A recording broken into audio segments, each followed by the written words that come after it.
Bom dia, pessoal, mais um vídeo aqui do canal Família na Verdade. Eu sou o irmão Fábio Rodrigues Pardinho, de Cascavel, no Paraná.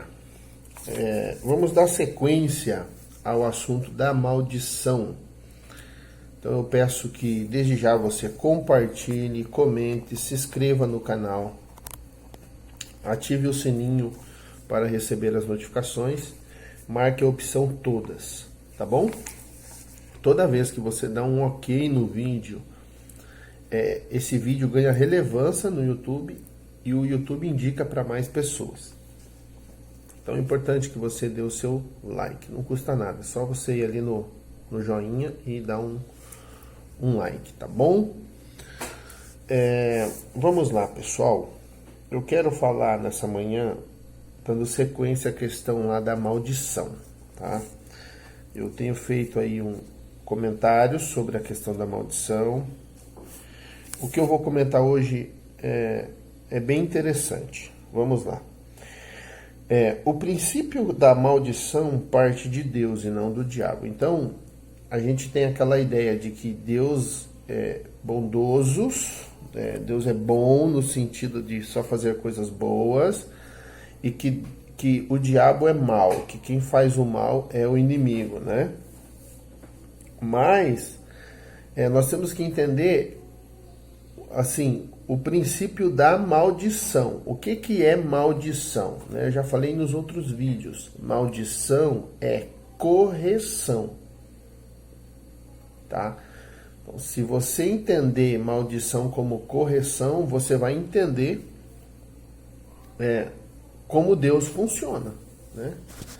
Como eu já dei aquele exemplo, um pai que dá uma tarefa para o filho, ou dá uma orientação, o filho descumpre essa orientação, e porque o filho descumpriu aquela orientação, o pai dá um castigo. Ou vamos dizer que o filho chega em casa com algo roubado, o pai vai corrigi-lo, né? Se o pai corrigi-lo, está corrigindo porque o ama ou porque o odeia? É porque o ama. Então, nós temos que entender que a maldição, ela tem este significado de correção, né? No latim, como eu já disse no outro vídeo, é purificar pelo sofrimento, né? Quer dizer, o castigo, né? Purificar pelo sofrimento. Então vamos lá, ó. Talvez isso te surpreenda também, mas quem fere a terra com maldição é Deus e não o diabo. Então a gente precisa entender isso. Deus está afirmando através do profeta Malaquias que é ele mesmo o principal mentor da maldição. Ele converterá o coração dos pais aos filhos e o coração dos filhos a seus pais, para que Deus, não venha e fira a terra com maldição. Malaquias capítulo 4, versículo 6. Leia lá, Malaquias capítulo 4, versículo 6.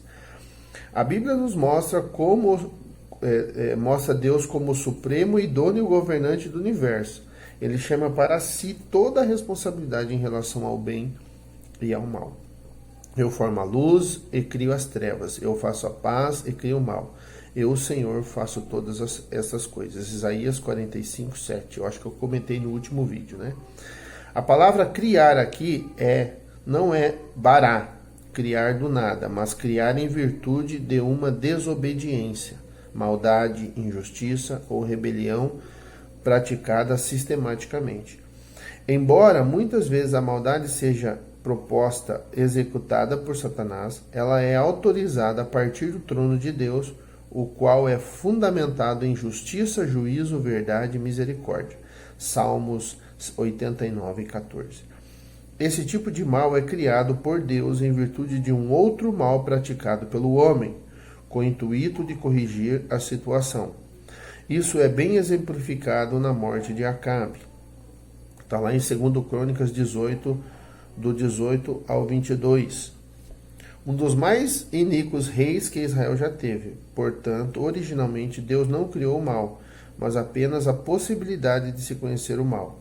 O Senhor Deus fez brotar da terra toda sorte de árvores, e a árvore da ciência do bem e do mal.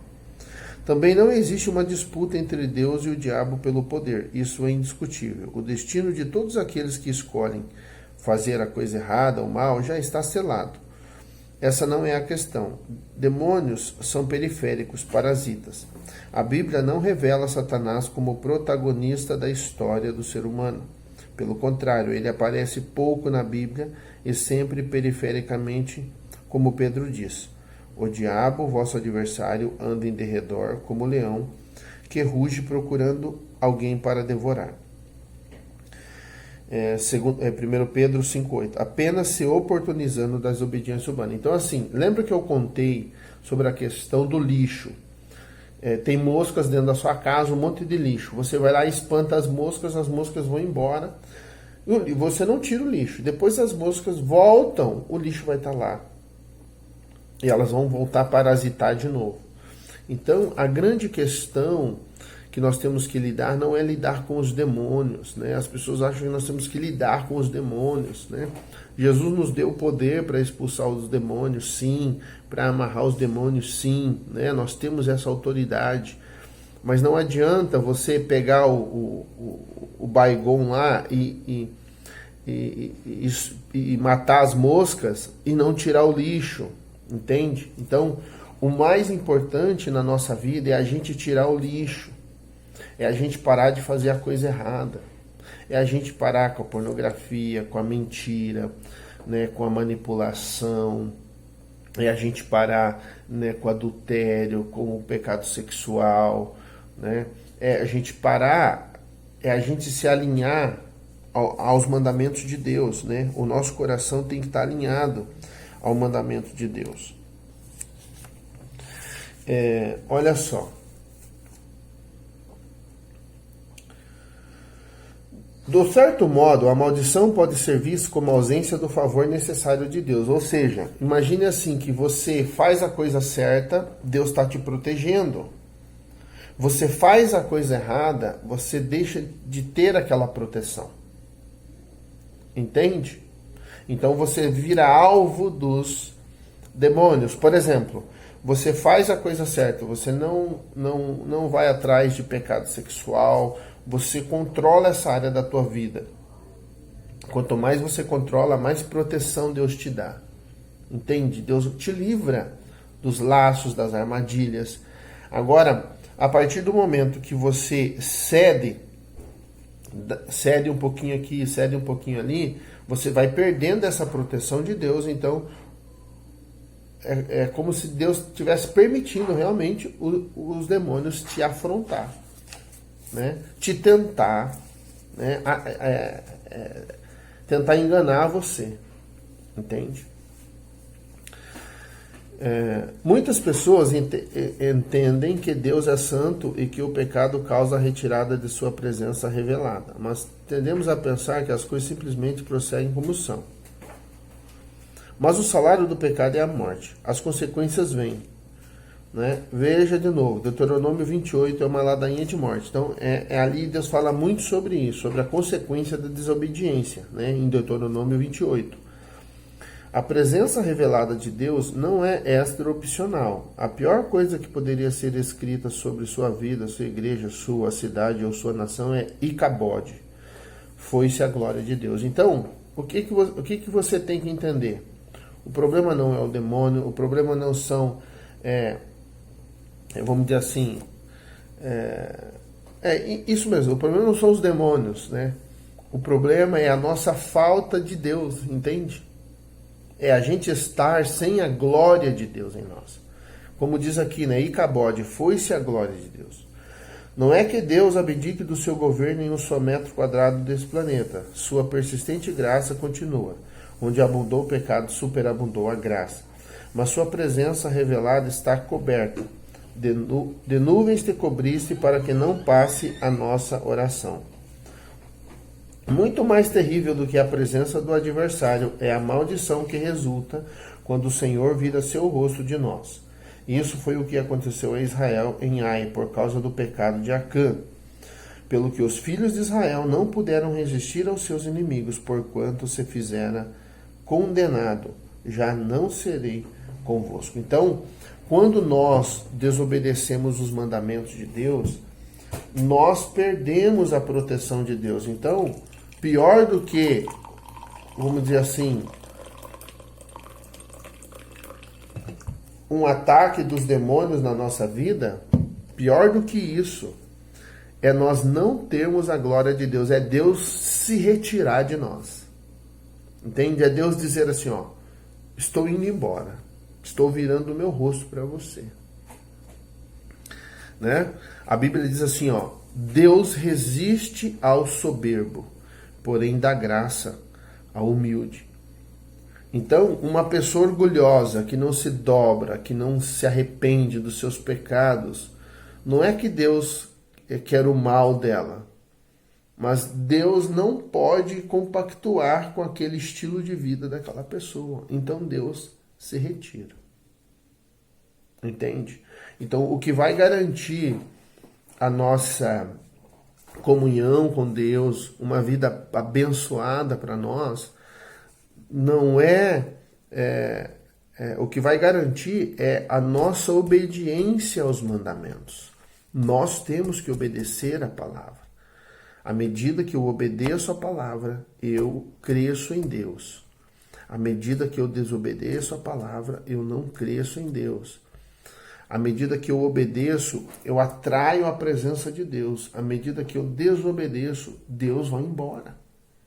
Porque Deus é santo e Ele não pode compactuar com o pecado. Entende?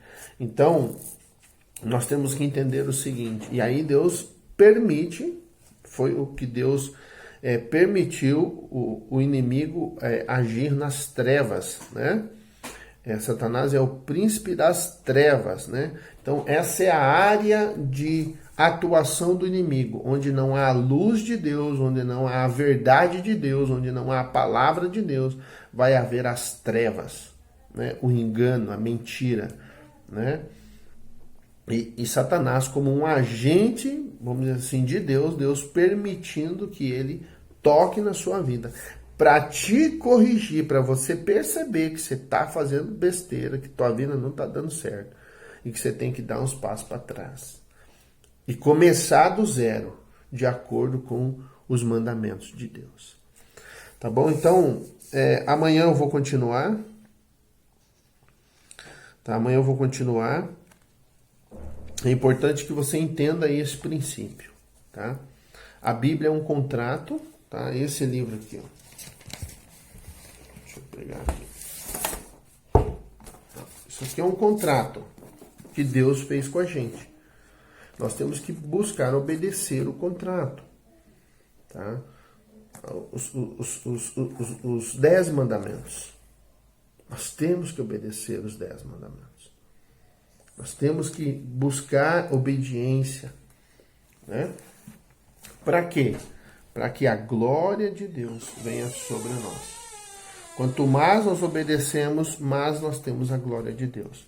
Quanto menos nós obedecemos, mais nós vamos ter o castigo. Entende? Assim você faz com o seu filho. Se ele pisa na bola, você corrige. Isso é sinal de amor, porque você quer trazer ele de volta para o caminho. Se você não corrige, é sinal que você não ama.